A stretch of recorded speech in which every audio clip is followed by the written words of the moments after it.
장로님 나오셔서 말씀 증거하시겠습니다. 갈라디아서 4장 21절부터 보겠습니다. 5장 1절까지입니다. 율법 아래 있기를 원하는 자들아 내게 말해보아라. 너희는 율법을 듣지 못하였느냐? 아브라함에게 두 아들이 있었는데 하나는 여종에게서 났고 하나는 자유를 가진 여자에게서 났다고 기록되어 있다. 그런데 여종에게서 난 자는 육체를 따라 났고 자유를 가진 여자에게서 난 자는 약속으로 말미암아 났다. 이것은 비유로 말한 것인데 이 여자들은 두 언약이다. 하나는 시내산에서 나와서 종노릇 할 자를 낳은 자 곧 하갈이다. 이 하갈은 아라비아에 있는 시내산으로서 지금의 예루살렘에 해당한다. 그 여자가 자기 자녀들과 함께 종노릇하나 위에 있는 예루살렘은 자유인 곧 우리 어머니이다. 이렇게 기록되어 있다. 잉태하지 못하는 여자여 즐거워하여라. 해산의 고통을 모르는 여자여 소리질러 외쳐라. 이는 홀로 사는 여자의 자녀들이 남편 있는 여자의 자녀들보다 더 많기 때문이다. 형제들아 너희는 이삭과 같이 약속의 자녀이다. 그러나 그때 육체를 따라 난 자가 성령을 따라 난 자를 박해한 것 같이 지금도 그러하다. 그런데 성경이 무엇이라고 말하느냐? 여종과 그 여자의 아들을 내쫓아라. 여종의 아들이 결코 자유를 가진 여자의 아들과 함께 상속받지 못할 것이다 라고 하였다. 그러므로 형제들아 우리는 여종의 자녀가 아니라 자유를 가진 여자의 자녀이다. 그리스도께서 우리를 자유롭게 해 주려고 자유를 주셨으니 그러므로 굳게 서서 다시는 종의 멍에를 매지 마라. 오늘은 말씀의 제목은 하갈과 사라입니다. 하갈과 사라. 여러분들이 그 구약 성서에 이 하갈과 사라가 등장하는 것을 잘 아실 겁니다. 아브라함이 갈대아 우르에서 나와서 75세 때 하나님께서 지시하시는 땅으로 갑니다. 가서 하나님께서 분명히 약속하시기를 내가 복의 근원이 될 것이다. 그렇게 분명히 약속을 하셨고 너로 큰 민족이 되게 하겠다. 그렇게 약속하셨습니다. 그 약속의 말씀을 믿고 아브라함은 자기 고향, 본토, 친척, 아비 집을 떠나서 하나님께서 어디로 가라고 지시할지 모르지만 무작정 떠나서 하나님께서 지시하는 땅으로 갔습니다. 거기서 세월을 보냈는데 하나님께서는 아브라함에게 많은 민족이 되게 하겠다 약속하셨지만 그러나 당장 자식 하나 지금 현재 주시지 않았습니다. 그래서 아브라함은 어느 날 생각을 합니다. 자기 집에서 길리온 아주 충성스러운 종이 하나 있었습니다. 그 사람이 다메섹 엘리에셀입니다. 다마스커스에서 길리온 엘리에셀이라고 하는 아주 충성스러운 종이 하나 있었습니다.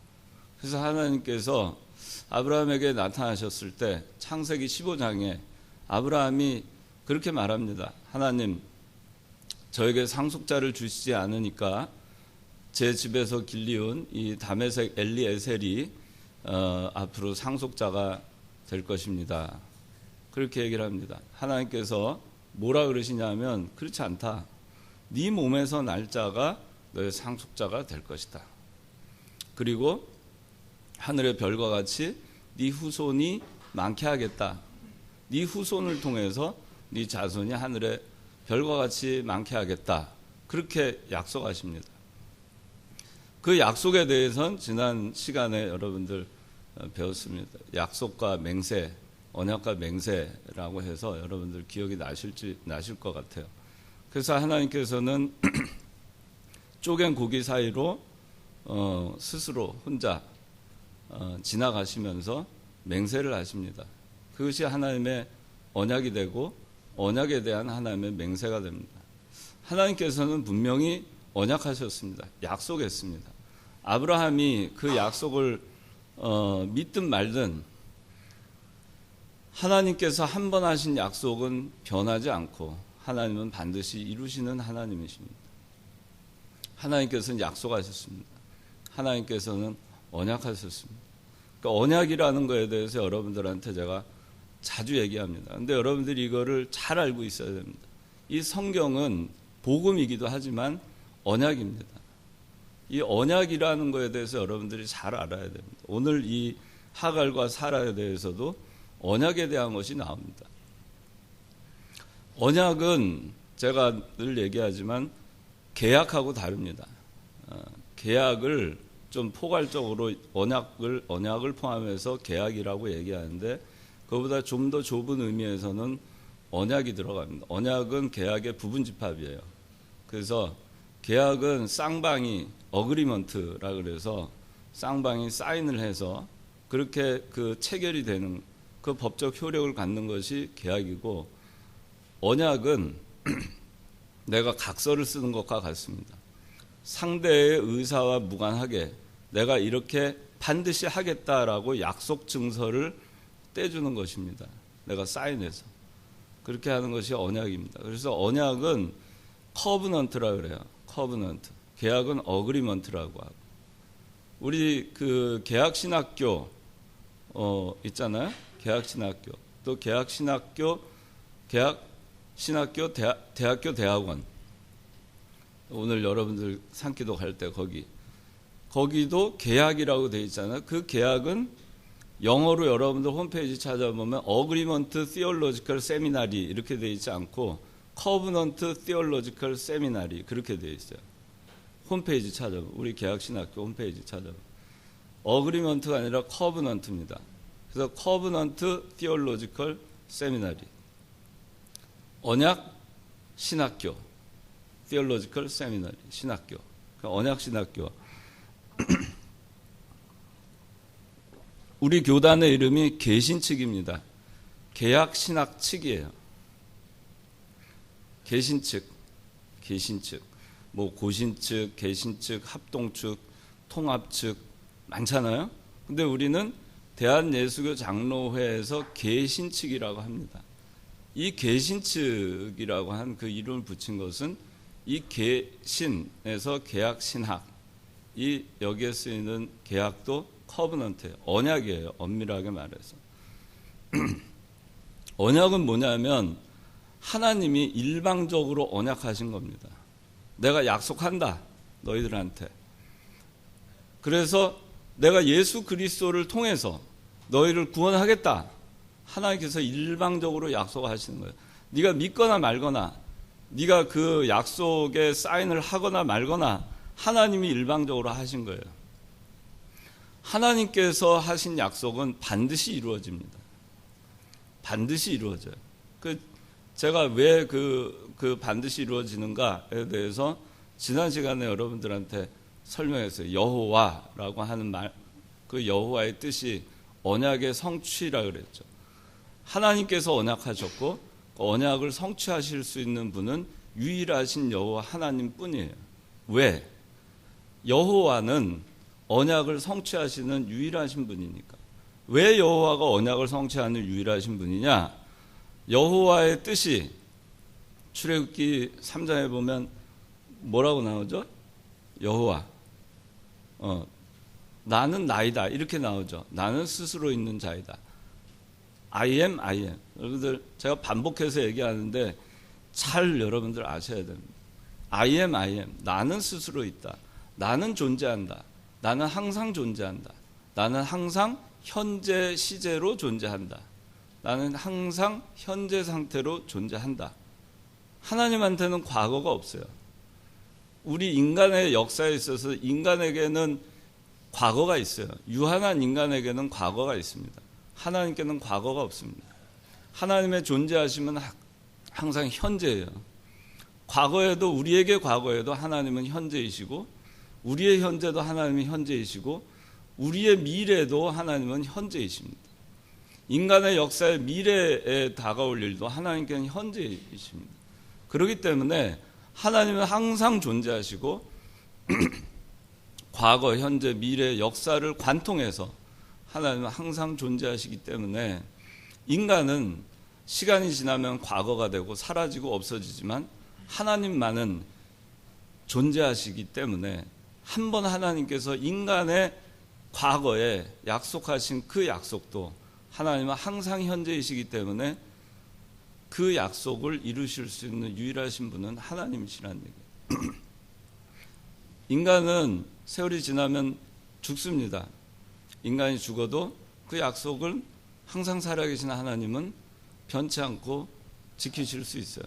400년 전에 이스라엘 백성들 애굽으로 들어갈 때 그 400년 후에 애굽에서 나오리라 약속하신 그 하나님이 이스라엘 백성들은 400년 동안 애굽에서 죽고 낳고 했지만 그러나 400년 후에 이스라엘 백성을 애굽에서 나오시게 하시는 그 하나님은 400년 전에도 그 약속 언약하신 대로 존재하셨고 400년 후에 이스라엘 백성들을 애굽에서 끌고 나올 때도 하나님은 현재 I am으로 존재하시면서 그 약속을 유일하게 성취할 수 있는 분이셨어요. 다른 사람들은 다 죽었죠.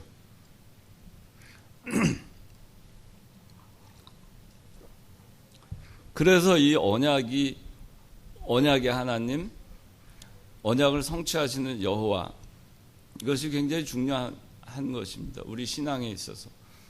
그래서 우리 교단의 이름이 언약이라고 되어 있는 거예요. 계약신학, 언약신학, 계약신학교, 언약신학교, 우리 계신 측, 언약신학 측, 계약신학 측, 그렇게 되어 있는 겁니다. 이 언약은 한 번 하나님께서 약속하신 거는 그대로 하나님은 성취하시는 여호와 하나님이시고 그 언약은 곧 뭐냐 하면은 하나님께서 뭘 언약하셨냐? 아브라함에게 하늘의 별과 같이 많게 하겠다. 누가? 네 후손이. 네 후손을 통해서 네 자손이 하늘의 별과 같이 많게 하겠다. 거기서 네 후손, 그 후손이 곧 누구죠? 그리스도예요.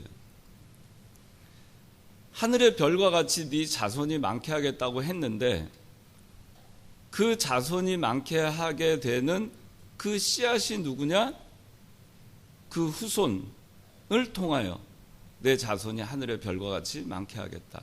그 후손이 곧 그리스도입니다. 창세기 15장 6절에 나와 있어요. 여러분들이 그걸 보고 갈라디아서 3장 16절에 자 여기 한 장만 앞으로 넘어가면 나오니까 갈라디아서 3장 16절 다 같이 읽어봅시다. 시작. 하나님께서 아브라함과 그의 자손에게 약속들을 주시면서 여러 사람을 가리켜 그리고 내 자손들에게 라고 하시지 않고 오직 한 사람을 가리켜 그리고 내 자손에게 라고 하셨으니 이분이 곧 그리스도이시다. 그렇죠.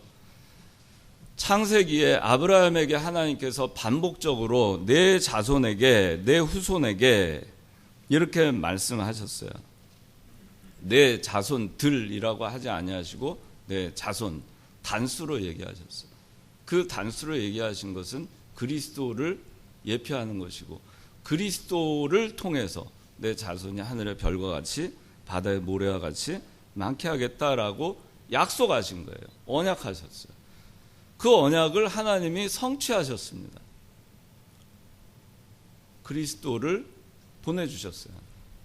아브라함으로부터 2000년이 지나서 그리스도를 이 땅에 약속하신 대로 언약하신 대로 보내주십니다.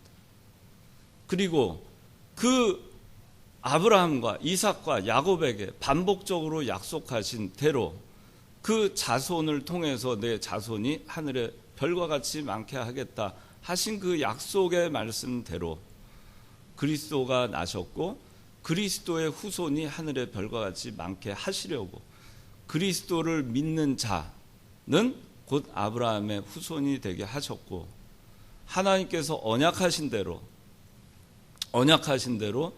그리스도가 나셨고 하나님께서 언약하신 대로 그리스도의 후손이 하늘의 별과 같이 많게 해주셨고 그랬기 때문에 오늘날 여러분들이 여기에 앉아 있는 겁니다.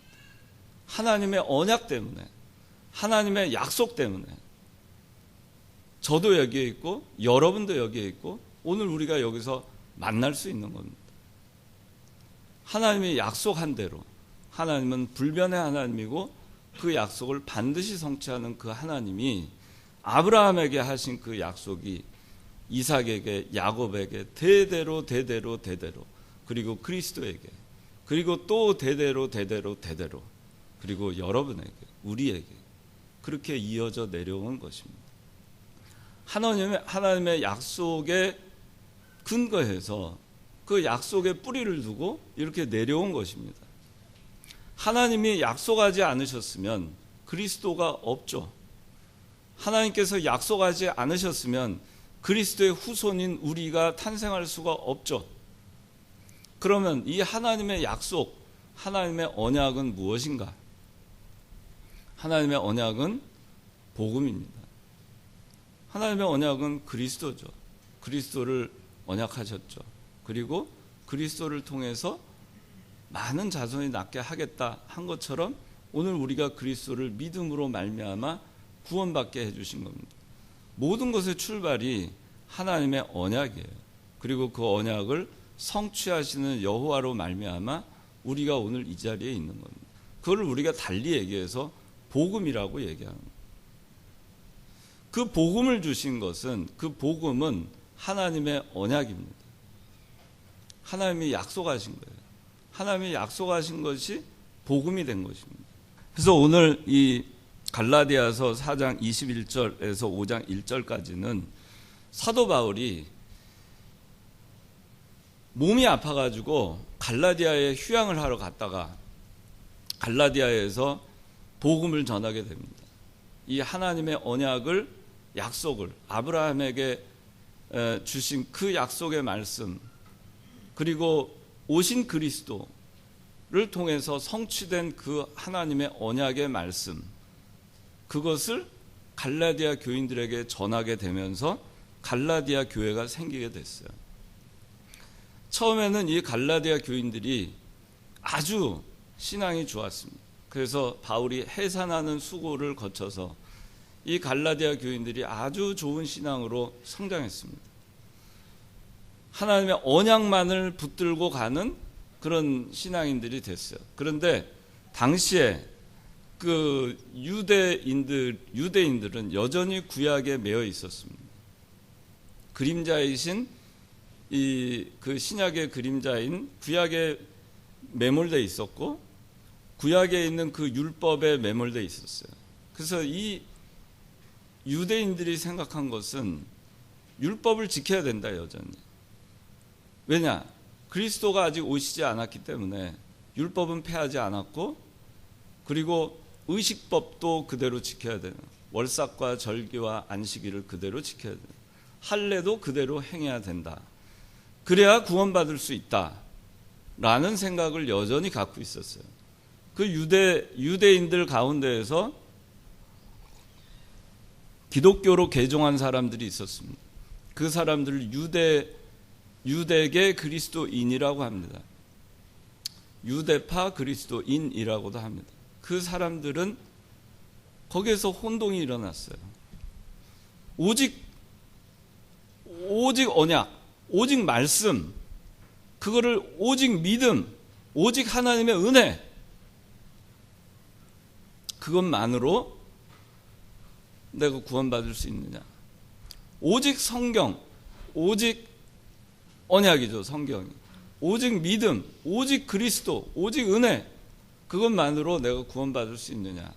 거기에 대해서 유대파 그리스도인들이 헷갈리기 시작했어요. 그래서 어떤 게 헷갈렸냐면은, 그래도 율법을 지켜야 되는 거 아닌가? 율법을 지켜야 되는 거 아닌가? 여전히 할례를 우리가 구약에 하던 대로 할례를 여전히 해야 되는 거 아니냐? 안식일과 월삭과 절기를 그대로 지켜야 되는 거 아니냐? 의식법 그대로 지켜야 되는 거 아니냐? 그런 거에 대한 갈등이 많았어요. 그래서 그것 때문에 초기에는 상당히 충돌이 있었습니다. 그런데 그때 당시에 사도 바울은 유대인들에게만 복음을 전한 게 아니고 유럽으로 건너가고 소아시아로 지금 터키죠. 거기로 건너가서 이방인들에게 복음을 전합니다. 이 갈라디아도 이방이죠. 복음을 전합니다. 근데 이 갈라디아 교인들은 이방인들인데 이 이방인들은 헬라파 영향을 많이 받았어요. 헬라파 그리스도인이라고 합니다. 헬라파 그리스도인. 이 헬라파 그리스도인들은 유대교의 전통과 관습과 구약에 있는 규례와 율례, 안식일과 월삭과 절기, 할례를 행하지 않았어요. 그런데 이거를 유대파 그리스도인들이 해야 된다. 지켜야 된다. 그리스도만으로 불충분하다. 이거 역시 해야 구원을 받을 수 있다. 그래서 이 갈라디아 교인들이 거기에 다시 휩쓸리게 됐어요. 휩쓸리게 되면서 할례를 받아야 된다. 할례를 받게 되기도 하고 월삭과 절기를 지키게 됩니다. 그러면서 사도 바울의 이 복음의 이 하나님의 언약 하나만을 가지고 내가 구원받을 수 있다 하는 데에서 이탈하게 됩니다. 그러니까 어떻게 되죠? 사람들이 의식적이 됩니다. 형식적이 되고 율법적이 됩니다. 율법적이 되니까 어떻게 되죠? 재단하게 됩니다. 사람을 판단하게 됩니다. 아, 저 사람은 저렇게 해서 저건 안 되겠다. 저건 잘못됐다. 저 사람은 정죄함을 받아야 된다. 교회가 그런 쪽으로 흘러가게 됐어요. 자, 그래서 오늘 이 사도 바울이 하갈과 사라에 대한 얘기를 하게 됩니다. 자, 이제 하갈과 사라에 대해서 살펴보겠습니다. 아브라함이 75세 때 낳았죠. 세월이 지나서 다메섹 엘리에셀을 그 사람은 양자인데 자기 친자가 아니죠. 상속자로 삼으려고 했다가 하나님이 아니다. 네 몸에서 날 자가 내 후사가 될 거다. 또 세월이 지납니다. 그래도 여전히 자식이 없었습니다. 아브라함의 나이가 85세가 되었습니다. 여전히 자식이 없었습니다. 10년이 지나도 하나님의 약속대로 자식이 없자 사라가 아이디어를 냅니다. 내 몸종 하갈이 있는데 나는 이미 나이가 들어서 잉태하기 어려우니 내 경수는 다쳤고 나는 이제 더 이상 잉태할 수가 없다. 그러니까 내 몸종 하갈을 통해서 당신의 말하자면 자손을 낳도록 하시오. 그래서 하갈 몸종 사라의 몸종 하갈을 아브라함의 후처로 삼게 됩니다. 그리고 하갈로부터 자식을 낳습니다. 그 아들의 이름이 이스마엘입니다. 아브라함의 혈통적인 맏아들은 이스마엘이에요. 장자가. 이스마엘을 낳습니다. 이스마엘을 낳고 하나님이 또 아브라함에게 나타납니다. 아브라함이 뭐라 하냐면 하나님 이스마엘이나 하나님이 뭐라 하냐면은 네 몸에서 날 자가 네 적자가 될 거야. 네 자손이 될 거야. 그로부터 예수 그리스도가 날 거야. 그렇게 얘기하니까 아브라함이 웃으면서 말합니다. 아니 하나님 지금 제가 나이가 몇인데요? 나이 90이 넘었어요. 이제 곧 있으면 100세입니다. 제 아내는 곧 90세가 됩니다. 어떻게 애를 낳겠습니까? 그냥 이 이스마엘이나 하나님의 상속자로 삼십시다. 그렇게 얘기를 해요. 하나님이 뭘 하시냐면 아니야. 그게 아니고 사라를 통해서 자식을 낳을 거야. 그를 통해서 내 자손을 하늘의 별과 같이 많게 할 거야. 그리고서 아브라함이 100세 되고 사라가 90세 됐을 때 이삭을 낳습니다. 이삭이 아브라함의 둘째 아들입니다. 그리고 사라가 죽은 다음에 그두라라고 하는 여인과 아브라함이 또 결혼합니다. 130이 넘어가지고 그 결혼해가지고 또 자식 6을 또 낳아요. 그러니까 아브라함의 자녀는 총 8입니다. 그런데 첫째 아들 이스마엘은 몸종 여종 하갈로부터 낳습니다. 둘째 아들 이삭은 아브라함의 본 부인인 자유인인, 종이 아니라 자유인인 사라로부터 낳습니다. 그래서 거기서 이제 얘기가 출발을 합니다. 그런데 사라는 여기 이제 오늘 본문 여러분들 쭉 보시면, 자 22절, 아브라함에게 두 아들이 있었는데 하나는 여종에게서 낳고 하나는 자유를 가진 여자에게서 낳았다고 기록되어 있다 그럽니다. 자, 하나는 여종에게서 낳았어요. 여종에게서 난 사람은 이스마엘입니다. 하나는 자유를 가진 여자에게서 낳았다. 사라로부터 이삭이 낳았다는 얘기입니다. 23절, 그런데 여종에게서 난 자는 육체를 따라 낳고 하갈로부터 난 이스마엘은 육체를 따라 낳았다고 말씀하고 있고, 자유를 가진 여자에게서 난 자는, 자유를 가진 여자는 사라를 얘기합니다. 난 자는 약속으로 말미암아 낳았다. 여기서 이 약속이 언약입니다. 하나님의 언약, 하나님의 약속하신 바대로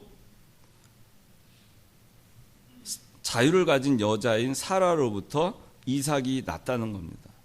24절, 이것은 비유로 말한 것인데 이 여자들은 두 언약이다. 두 언약, 하나는 율법이고 하나는 은혜 언약입니다. 하나는 시내산에서 나와서 종노릇 할 자를 낳은 자, 곧 하갈이다. 시내산에서 나와서 종노릇 할 자를 낳은 자, 곧 하갈이라 그랬어요. 그런데 종노릇 할 자는 누구냐 하면 이스마엘입니다.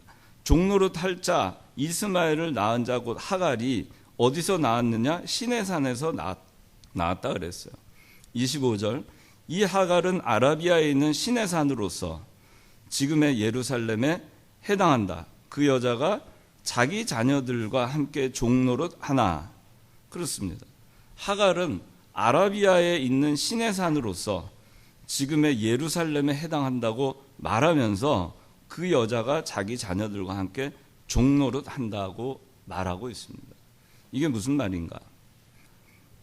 자, 그 다음에 26절에 위에 있는 예루살렘은 자유인 곧 우리 어머니이다. 그렇게 얘기합니다. 위에 있는 예루살렘은 자유인 곧 우리 어머니이다. 누구죠? 사라를 얘기합니다.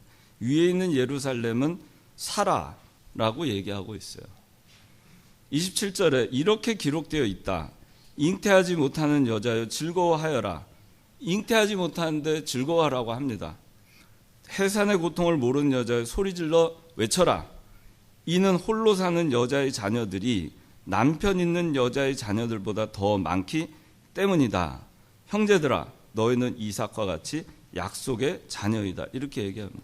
잉태하지 못하는 여자 보고 즐거워하라고 합니다. 해산의 고통을 모르는 여자에게 소리질러 외치라고 합니다. 홀로 사는 여자의 자녀들이 남편 있는 여자의 자녀들보다 더 많다고 합니다. 이거 이사야서에 나와 있는 말씀입니다.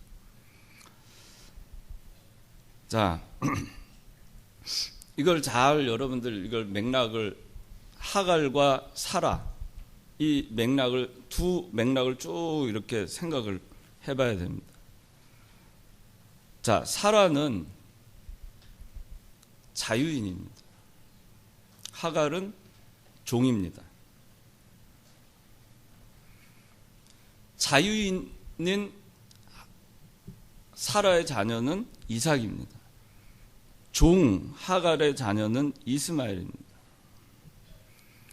이삭은 약속으로 하나님의 언약으로 탄생했다고 말하고 있습니다. 그런데 이스마엘은 육체를 따라서 출생했다고 말하고 있습니다. 다시 말해서 이삭은 하나님의 은총과 하나님의 언약으로 난 것이고, 그리고 이스마엘은 하나님의 은총과 달리 인간의 계획과 방법으로 난 것입니다. 이삭은 하나님의 계획과 하나님의 방법으로 난 것입니다.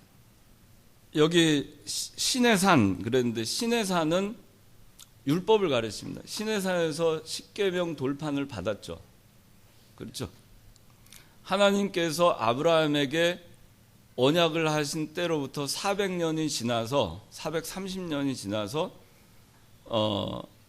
이 모세가 신의 산에서 십계명 돌판 율법을 받습니다. 하나님의 언약이 율법보다 앞서 있죠. 그렇죠? 하나님의 약속이, 하나님의 복음이 율법을 주신 시점보다 앞서 있죠.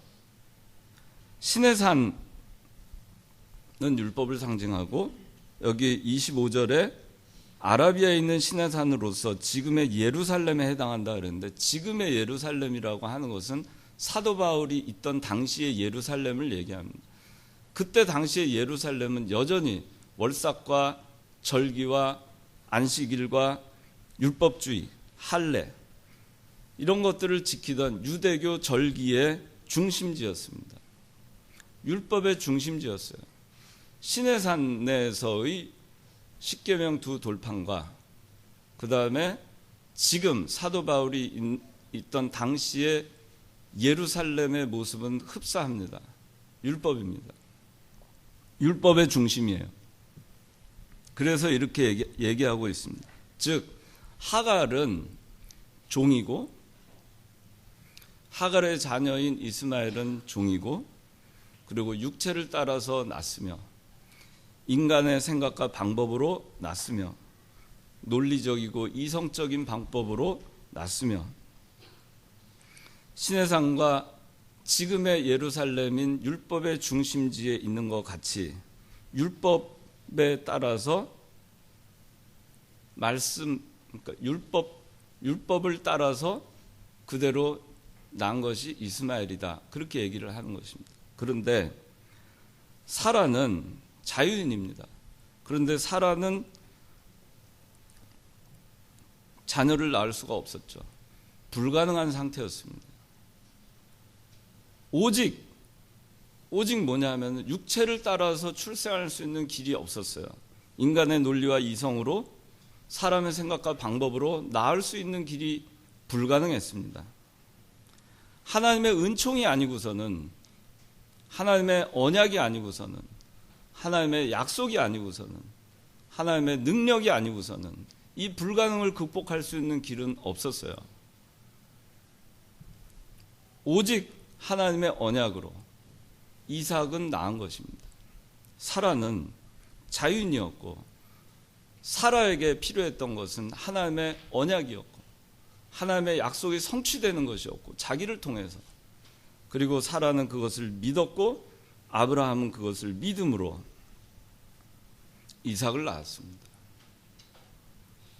그렇기 때문에 이것은 은혜입니다. 하나님의 은총이고 하나님의 은혜이고, 전적인 하나님의 은혜가 아니고서는 이 생명인 이삭을 낳을 길이 없었어요. 그래서 26절에 위에 있는 예루살렘은 자유인 곧 우리 어머니이다 이렇게 얘기합니다. 위에 있는 예루살렘은 영원한, 우리가 가게 될 영원한 하늘의 처소, 영원한 우리의 본향, 우리의 도성, 영원한 도성을 얘기합니다. 영원한 도성 예루살렘. 영원한 도성 예루살렘은 시온산에 있습니다.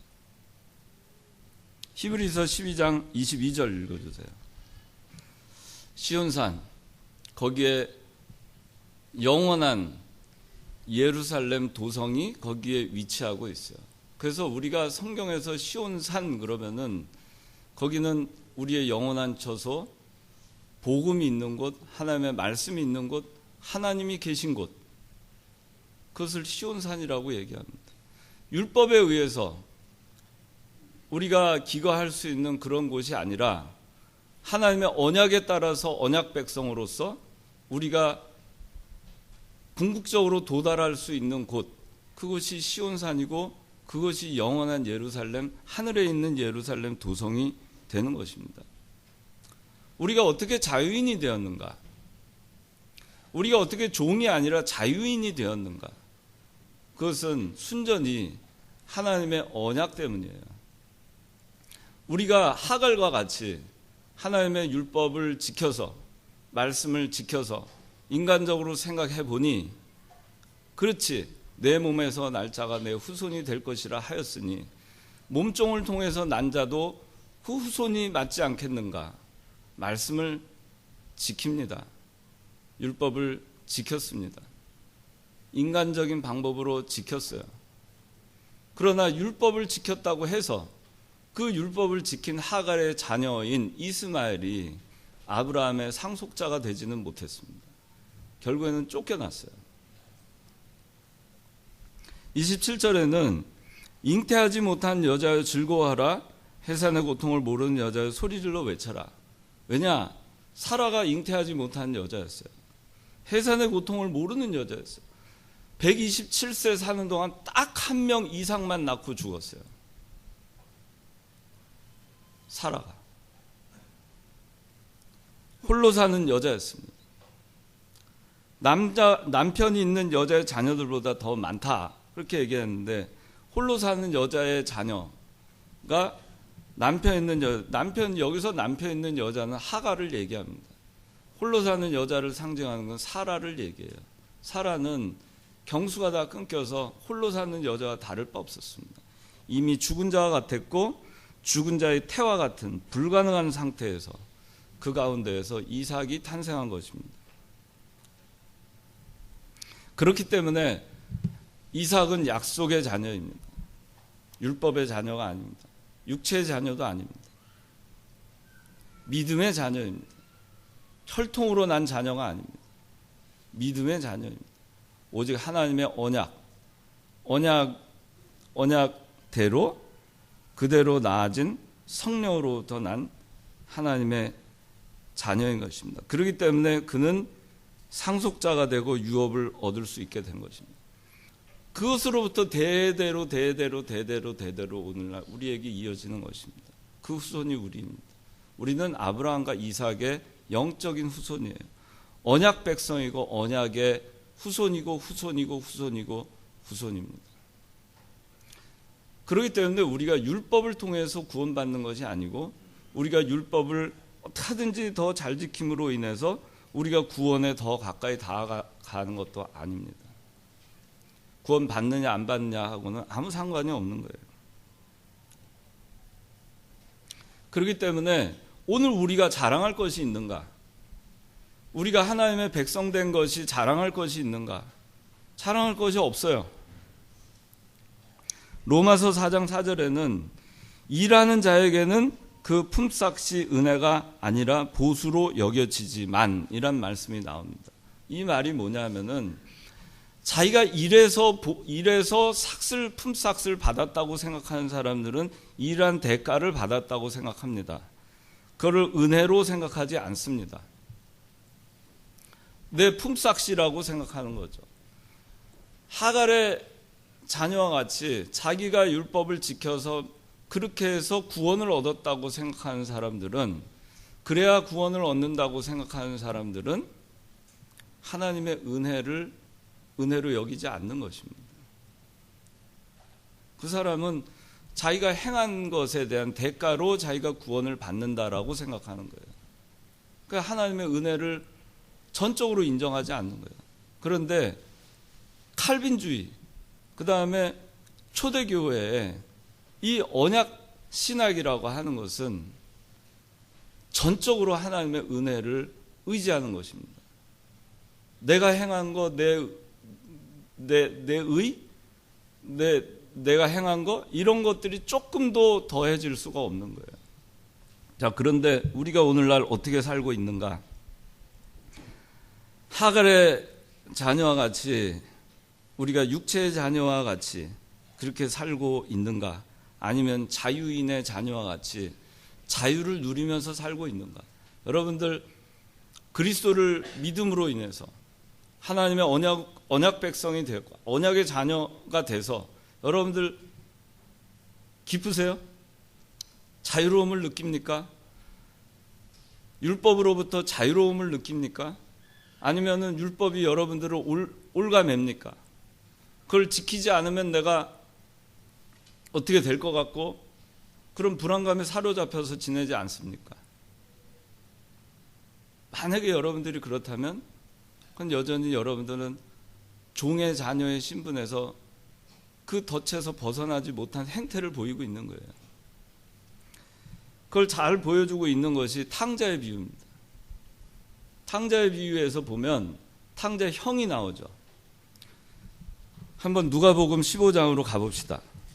누가복음 15장. 이 탕자의 형이 뭐라고 얘기하는지를 한번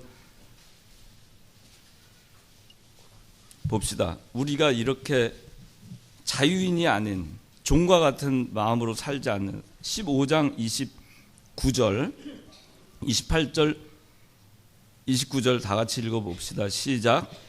이에 그는 화가 나서 들어가려고 하지 않았으나 그의 아버지가 나와서 그를 달랬다. 그러나 그가 자기 아버지께 대답하였다. 보십시오. 이 여러 해 동안 제가 아버지를 섬기고 아버지의 명령을 결코 어긴 적이 없었는데 저에게는 제 친구들과 함께 즐기도록 새끼 염소 한 마리도 결코 주신 적이 없었습니다. 30절. 그런데 아버지의 살림을 창기들과 함께 삼켜버린 아버지의 이 아들이 돌아오자 그를 위해서는 살진 송아지를 잡으셨습니다. 자, 이 31절, 32절 더 읽어봅시다. 시작. 그 아버지가 그에게 말했다. 얘야, 너는 항상 나와 함께 있고 내 것은 모두 내 것이다. 그러나 너의 이 동생은 죽었다가 살아났고 잃었다가 찾았으니 즐거워하고 기뻐하는 것이 마땅하다. 자, 29절에 있는 말씀을 한번 잘 보세요. 28절을 보니까 형은 화가 났습니다. 29절에 아버지한테 말합니다. 보세요, 아버지. 이 여러 해 동안 제가 아버지를 섬기고 아버지를 섬겼다고 얘기합니다. 아버지의 명령을 결코 어긴 적이 없다고 말합니다. 그러면서 저에게는 제 친구들과 함께 즐기도록 새끼 염소 한 마리도 결코 주신 적이 없었습니다. 우리가 신앙생활을 하는 이 모습이 율법에 얽매여서 이 탕자는 자유인과 같아요. 그런데 이 형은 이 아버지의 자녀로서 여전히 이미 자유인의 신분을 획득했음에도 불구하고 여전히 종과 같은 생각으로 살고 있어요. 아버지를 섬기고 아버지의 명령이라고 얘기합니다. 아버지를 사랑하고 내가 자유인으로서 아버지의 아들로서 아버지를 사랑하고 아버지가 나를 사랑하고 그래서 내가 아버지의 일을 함께 한다라는 것이 아니라 아버지의 명령을 결코 어긴 적이 없었는데 저한테 뭐 하나 주신 적 있습니까? 율법을 제가 잘 지켰습니다. 성경을 잘 지켰습니다. 성수주의를 잘 했습니다. 근데 왜 되는 것이 없습니까? 하나님 저한테 염소 새끼 한 마리라도 주신 적 있습니까? 그게 우리의 모습이 아닌가? 하갈의 자녀와 같은 모습으로 우리가 살고 있지 않는가? 근데 아버지가 말합니다. 31절에 아버지가 그에게 말했다. 얘야, 너는 항상 나와 함께 있고 내 것은 모두 내 것이다. 그렇습니다. 우리는 하나님의 종인 것처럼 하나님을 섬기고 노예처럼 하나님한테 율법을 지키지 않으면 벌 받을까 전전긍긍하면서 하나님의 명을 어기는가 아닌가, 하나님의 명령인가 아닌가, 그걸 내가 지키는가 아닌가, 거기에 혈안이 돼서 거기서 있는 동안 우리는 아버지 하나님이 우리와 함께 계신다는 것도, 하나님 아버지께서 이 만물을 다 우리의 소유로 이미 주셨다는 것도 우리는 잊고 살고 있는 거죠. 율법적으로 섬기는 자는 기쁨이 없습니다. 하갈의 자녀와 같이 우리가 살겠습니까? 아니면 사라의 자유인의 자녀와 같은 그런 신앙으로 우리가 살겠습니까? 율법적으로 섬기는 자는 기쁨이 없습니다. 그러나 이 사람들 어떻게 사느냐? 하나님이 이미 함께 하시고 모든 것이 내 것인 것을, 우리 것인 것을 모른 채 원망과 불평으로 어떻게 하든지 말씀을 지키려고는 하지만 그 마음 가운데 기쁨도 없고 행복도 없고 감사도 없고 그렇게 하면서 사는 것은 아닌가. 우리가 하나님 아버지 앞에 인정받으려고 하면서 사는 것 좋습니다. 그런데 인정받으려고 하지만 아버지를 주인처럼 생각하는 것과 아버지로 생각하는 것과는 천양지차입니다. 제 아들 얘기를 제가 하나만 할게요. 그 재현이가 이번에 왔다 갔었잖아요. 한 10개월 왔다 갔는데 현석이 그 하던 공부가 있었는데 공부에 상당히 지쳤어요. 그래서 제가 그냥 쉬라고 했습니다. 휴학을 해라.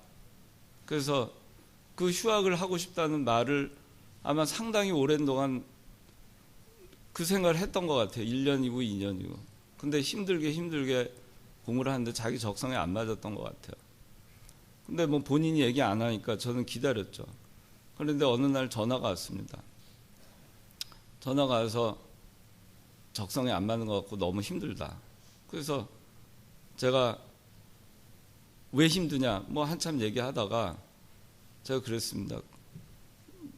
어떻게 했으면 좋겠어. 아무 말을 못해요. 제가 오늘 당장 휴학해라. 그렇게 얘기했습니다. 그래서 즉시 휴학을 했어요. 그날로. 다 모든 거 휴학하고 그리고 드롭을 하고 그리고 한국으로 와서 있어라. 그 녀석이 초등학교 2학년 때 갔기 때문에 그 녀석한테는 아빠가 그때 연령대 아마 멈춰 있었던 것 같아요. 나이가 들어서 다시 한 10개월을 보내면서 참 많은 걸 느꼈습니다. 근데 이 녀석이 한 몇 달 지나서 저한테 좀 꾸중을 들은 일이 있었어요. 그 꾸중을 들었는데 꾸중을 듣다가 저한테 그러는 거예요. 아빠, 그냥 아빠 자기 한번 안아주면 안 되냐고.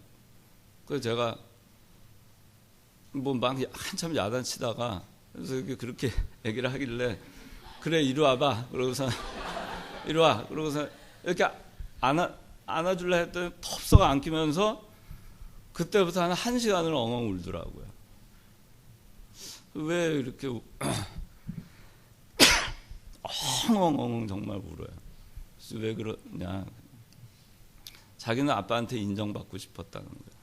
12년 아빠하고 떨어져 있으면서 아빠가 자기한테 실망하는 모습을 보이고 싶지 않아서 자기는 너무너무 힘들게 지금까지 해왔다는 거예요. 휴학을 하고 싶어도 또 다른 분야로 생각을 하고 싶어도 아빠가 실망할까 봐 차마 말을 못했다는 거예요. 초등학교 2학년 때 가서 거기 언어도 다르고 이런 데에서 좋은 학점을 받으려고 했던 그 이유가